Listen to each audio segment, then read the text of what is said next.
यह कहानी है एक महान राजा की जो अपनी बुद्धिमत्ता और साहस के लिए प्रसिद्ध था, राजा विक्रमादित्य।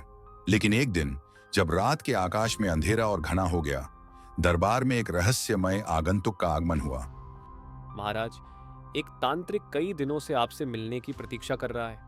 वह कहता है कि उसके पास एक अत्यंत महत्वपूर्ण संदेश है। महाराज विक्रमादित्य, मैं आपके साहस और न्यायप्रियता की कथा सुनकर यहाँ आया हूँ। मैं आपसे एक विनती करने आया हूँ। तुम कौन हो और तुम्हारी यह विनती क्या है? महाराज, मेरा नाम साधक विद्याधर है। मैं कई युगों से तपस्या कर रहा हूँ बेताल को पकड़ने के लिए। यह आग उसी तपस्या का प्रमाण है। इसकी लपटें मेरी साधना की शक्ति और उस लक्ष्य का प्रतीक हैं जो अब आपके हाथों पूरा होगा। बेताल, यह नाम तो मैंने सुना है। वह एक चालाक और रहस्यमय आत्मा है, परंतु वह कैसे मेरे लिए महत्वपूर्ण है? महाराज, यदि वह आत्मा इस यज्ञ में शामिल होती है तो हमारा राज्य अक्षय समृद्धि और शक्ति प्राप्त करेगा, परंतु उसे लाना आसान नहीं। वह पेड़ों पर लटका रहता है और बुद्धि के प्रश्न पूछता है। यदि आप सही उत्तर देंगे तो वह भाग जाएगा, और यदि आप चुप रहेंगे तो वह आपको श्राप दे सकता है। महाराज, मैं केवल आपका और राज्य का भला चाहता हूँ। यदि आप सफल हुए तो यह कार्य युगों तक आपकी महानता का उदाहरण बनेगा।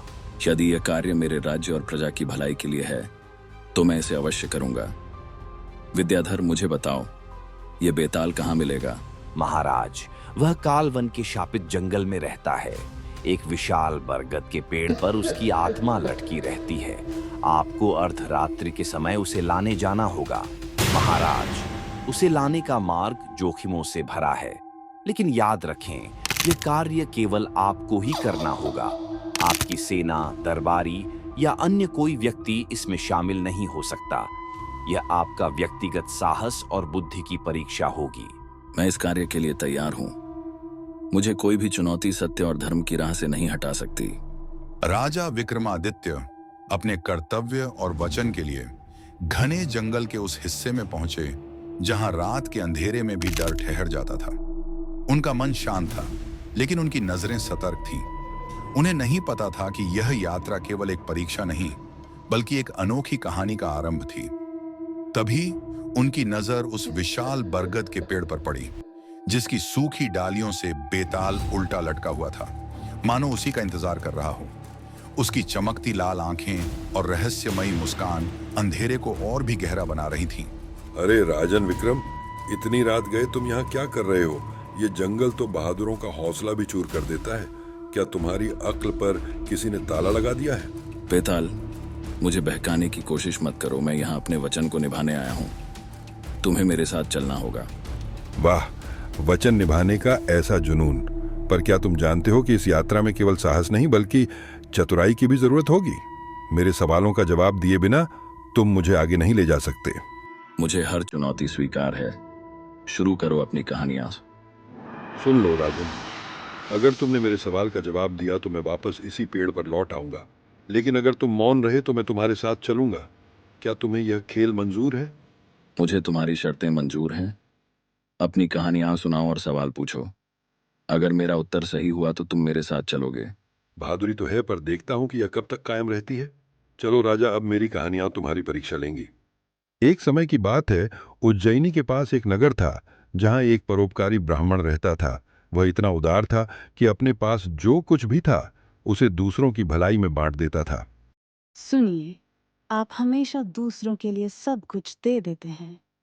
हमारे पास अब अपने लिए कुछ भी नहीं बचा। जो कुछ हमारे पास है वह दूसरों की भलाई के लिए है। चिंता मत करो देवी।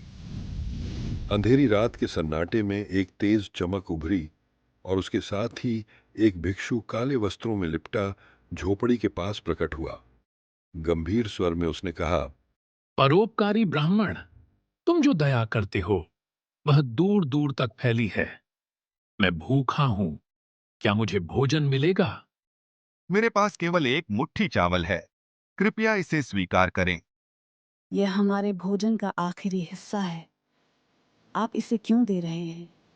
भूखों को खिलाना हमारा धर्म है। महाराज, हमारे घर में जो भी था हमने आपके सामने रख दिया। यह तो साधारण भोजन है।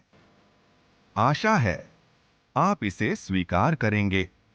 तभी भिक्षु उठ खड़े हुए और अपने काले वस्त्रों में से एक चमड़े की थैली निकाली।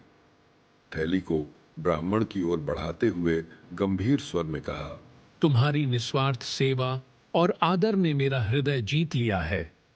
इस पोटली में तुम्हारे लिए कुछ है जो तुम्हारे कठिन समय में सहारा बनेगा। इसे स्वीकार करो। महाराज, हम बहुत परेशान थे। यह धन हमारी कठिनाइयों को आसान करेगा और हमारे जीवन में सुख शांति का मार्ग खोलेगा।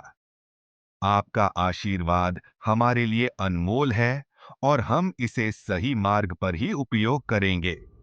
और इस तरह ब्राह्मण की उदारता ने उसकी जिंदगी को बदल दिया। अब बताओ राजा विक्रम, सबसे भाग्यशाली कौन है? वह जो शुद्ध हृदय से दान करता है या वह जो प्राप्त करता है? वह जो शुद्ध हृदय से दान करता है वह सबसे भाग्यशाली है, क्योंकि उसके दान से न केवल दूसरे का भला होता है बल्कि उसकी आत्मिक उन्नति भी होती है।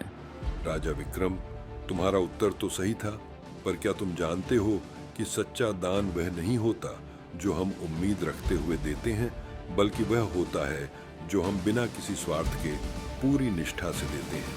अब तुमने मौन तोड़ा है तो मैं अपनी बरगद के पेड़ पर लौटता हूँ।